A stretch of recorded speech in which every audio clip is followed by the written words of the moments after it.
बहुत बड़ा उत्सव हो रहा था। नंद बाबा बड़े यज्ञ करवाने की तैयारी में थे। कन्हैया ने पूछा क्या कर रहे हो? बोले इंद्र का यज्ञ कर रहे हैं। भगवान ने बहिष्कार कर दिया। बोले इंद्र के यज्ञ में क्यों लगे हुए हो? तुम्हारा भरण पोषण तो पर्वतराज ये गिरिराज जी कर रहे हैं, यमुना मैया कर रही हैं, ये जंगल अरण्य कर रहे हैं। तुमको हरी हरी घास गईयों को ये गोवर्धन की तलहटी में मिल रहा है। यमुना मैया की कृपा से सस्य श्यामला भूमि हो रही है।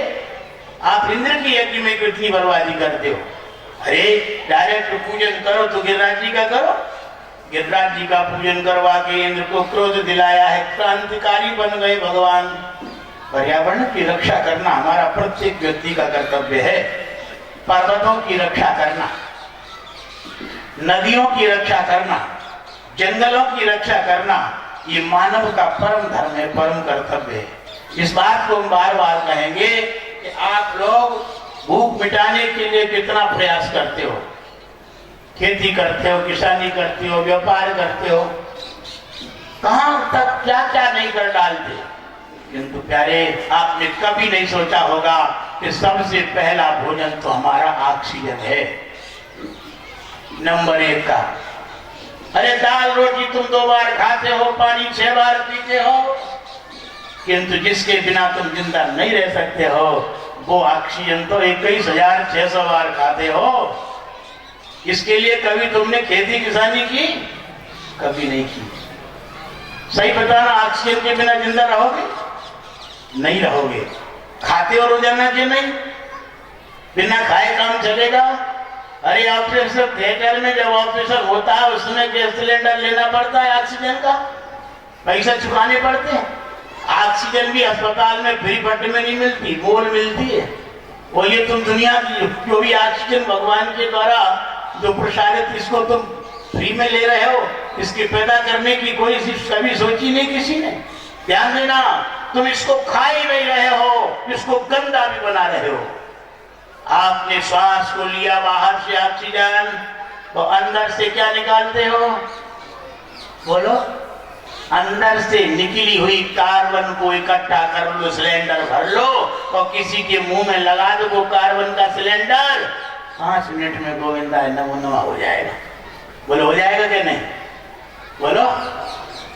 तुम दुनिया में प्रकृति के द्वारा जीवन जीने के लिए ऑक्सीजन तो ले रहे हो और पल पल पर तुम गंदा भी कर रहे हो, किंतु इसको पैदा करने के लिए आपने कभी नहीं सोची।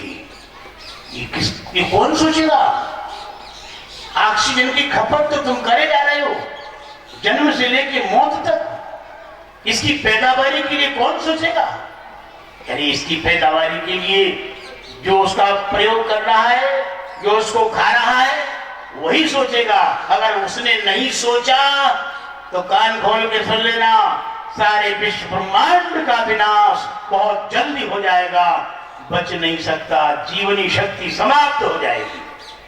ऑक्सीजन की पैदा करने के लिए जो कई 600 बार हमको भोजन करना पड़ता है जिसका, उसके लिए आपने कभी खेती नहीं की, कभी बकर नहीं चलाया, कभी आपने कोई अन्य प्रकार के संसाधन नहीं अपनाए। भगवान श्री कृष्ण ने इस गोवर्धन धारण लीला के द्वारा संसार के लोगों के लिए एक संदेश दिया।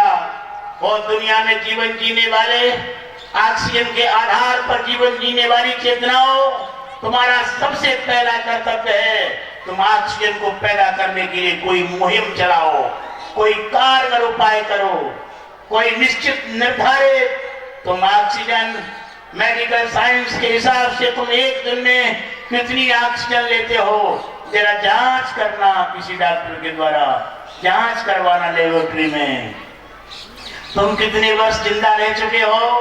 कोई 20 साल जिंदा रह चुका है, कोई 30 साल, कोई 40 साल, कोई 50 साल, कोई 60, 70, 80 साल जिसने जीवन ऑक्सीजन के द्वारा जिया है, उस व्यक्ति को कैलकुलेशन करके बताओ मेडिकल साइंस के हिसाब से उसने कितने कुंटल ऑक्सीजन बर्बाद कर दी है। क्या उसने पैदा करने में 1 किलो ऑक्सीजन भी पैदा करने में कोई मदद की है? अगर नहीं की है तो विनाश अवश्यम भावी है। इसलिए प्यारे भाइयों, अपने जीवन जीने के लिए जो महत्वपूर्ण केंद्र है, महत्वपूर्ण आहार है, उस आहार को आपने पैदा करने की कोई मुहिम नहीं छोड़ी। आज भगवान की इस लीला के द्वारा संदेश ग्रहण करो। हम जितने भी जीवन जी रहे हैं, ऑक्सीजन के आधार पर, ऑक्सीजन आती कहां से है? जरा ध्यान देना। ऑक्सीजन ये वृक्षों के द्वारा आती है, ऑक्सीजन हवन के द्वारा आती है। प्यारे भाइयों, ऑक्सीजन जल के संरक्षण से आती है। आप लोगों का प्रथम कर्तव्य है कि वृक्षों की सुरक्षा करें। अरे जो अपने आप प्रकृति ने वृक्ष लगाए हैं, उनके द्वारा आपको जो ऑक्सीजन मिल रही है, इसमें तो आप बहुत बड़े कर्जदार बनते चले जा रहे हो, प्रकृति के बहुत बड़े कर्जदार बन रहे हो। इसलिए आप अपने जीवन जीने में जितनी ऑक्सीजन का प्रयोग किया है, उतनी ऑक्सीजन अपने हाथों से बना डालो, तो तुम कर्ज मुक्त होकर के उस परम सत्ता की ओर गति कर पाओगे। ध्यान देना, उतने वृक्ष लगाओ अपने जीवन में जितने वृक्षों के द्वारा आपके जीवन जीने के लिए, संपूर्ण जीवन के लिए अपेक्षित ऑक्सीजन की आवश्यकता है। ध्यान देना, आप अगर अपनी जिंदगी में सभी वृक्ष ऑक्सीजन पैदा करते हैं, किंतु सबसे ज्यादा वृक्ष ऑक्सीजन पैदा करता है वो है पीपल का पेड़। पीपल के पेड़ अपनी जिंदगी में कम से कम 5 वृक्ष लगा डालो, आपकी जीवन की भरपाई हो जाएगी। और यदि कहीं पेड़ नहीं लगा पा रहे, पेड़ को बच्चे के समान, अरे ऐसे मत लगा देना जैसे अभियान चला था, करोड़ों पेड़ लगाए गए, एक का नामो निशान नहीं। ऐसे बच्चा पैदा करके क्या करोगे? आज पैदा हुआ कल मर जाए, न समाज के काम आवे, न परिवार के काम आवे, न राष्ट्र के काम आवे, न प्रकृति के काम आवे। ऐसे बच्चे पैदा करके क्या करोगे? ऐसा बच्चा पैदा करना जो कुछ दिन समाज के काम आवे, राष्ट्र के काम आवे। तुम उस वृक्ष को अपने हाथों से पालो, पोसो, बड़ा करो और उस वृक्ष को इतना सबल बना दो कि जिंदगी अपनी सुचारू रूप से जी सके और दुनिया वालों को काफी समय तक ऑक्सीजन प्रदान कर सके। यदि कहीं पेड़ लगाने में आप सक्षम नहीं हो, ध्यान देना, तो आपका प्रथम कर्तव्य बनता है कि आप नित्य गाय का पालन करो और गाय के द्वारा घी निकालो और घी के द्वारा नित्य हवन करो। कम से कम 24 घंटे में जितनी ऑक्सीजन की आप खपत करते हो, तो उस खपत की भरपाई के लिए एक व्यक्ति के लिए कम से कम 20 ग्राम नहीं तो 10 ग्राम गौ के घी का हवन नित्य करना चाहिए, तब आपकी भरपाई हो पाएगी। 10 ग्राम गाय के घी का हवन करो। ये घी कहां से आएगा? क्या रामदेव बाबा के यहाँ से? अरे भैया नहीं, ये घी अपने घर में गाय पालो। हम सनातन धर्मी हैं, हम हिंदू हैं। बातें तो बहुत बड़ी बड़ी लंबी लंबी करते हैं, बहुत रामायण गीता भागवत के व्याख्यान सुनते हैं, बहुत सत्संग करवाते हैं। प्यारे भाई, सनातन संस्कृति का न्याय, विश्व ब्रह्मांड का जो मूल आधार है गाय, उस गाय की रक्षा करो। हर घर में गाय होना चाहिए। जिस घर में गाय नहीं है, जो गाय का दर्शन नहीं करता, उसके पहले भोजन कर लेता है, समझो उसको बहुत बड़ा पाप लग जाता है। प्राय नित्य हर घर में गाय रहना चाहिए, गाय की सेवा होनी चाहिए और गाय के द्वारा निकला हुआ घी, उस घी से आहुति होना चाहिए, जिससे तुम्हारी जीवनी शक्ति का संचार हो, तुम्हारे घर के दूसरे वायुमंडल वो सब शुद्ध हो जाए। ध्यान देना, ये आपने कथा सुन ली, हमने बोल दी और जरा के यहीं चले गए, ऐसा नहीं। हम जानना चाहते हैं कि इस कथा के द्वारा आपके अंतर में कितने लोगों के अंदर क्रांति आई है। कौन कौन पेड़ लगाएगा? जरा हाथ उठाओ। आज लगाना पड़ेगा भैया, पाल पोस के बड़ा करना होगा और इसके बाद गाय भी रखना होगी। देखो, गाय अगर नहीं रहेगी न तो ऋषियों का कल्याण हो सकता है, न देवताओं का कल्याण हो सकता है, न अपने मरे हुए पुरखा स्वर्ग में और नरक में, अंतरिक्ष जगत में पड़े हैं, आपके द्वारा कर्म करने की प्रतीक्षा कर रहे हैं, उनका भी उद्धार नहीं हो सकता। इसलिए हम लोगों को गाय भी अपने दैनिक रोजमर्रा के खर्च हैं, उन खर्च में कटौती कर लो। अगर 4 रोटी खाते हो तो 2 रोटी खाओ और 2 रोटी गाय की सेवा में लगाओ। आप 10 कपड़े पहनते हो, 2 कपड़ों से काम चलाओ, बाकी के कपड़े बचा करके उतने पैसों के द्वारा गाय की सुरक्षा करो। प्यारे भाइयों, हर घर में गाय की सेवा होनी चाहिए।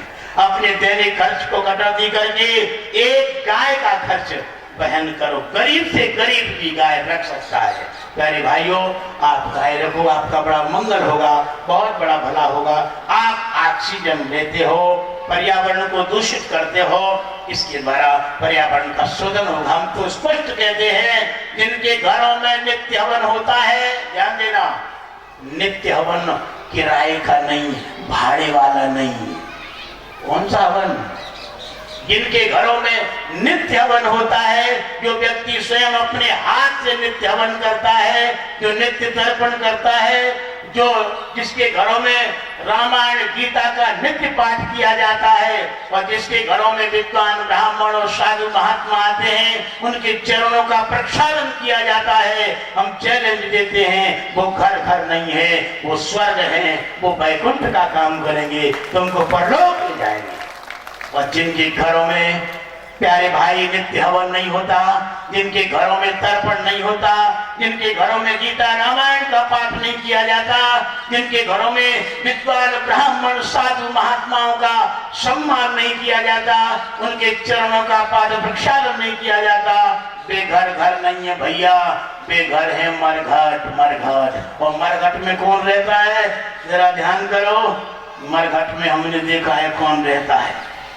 काशी के मरघट में देखा, महाराज बिहार में बहुत बड़ा मरघट है, वही तारा का सिद्ध पीठ है, वहां भी बड़ा गजब का खेल चलता है। मरघट में भूत प्रेत जिन्न जिन्नातों का निवास है।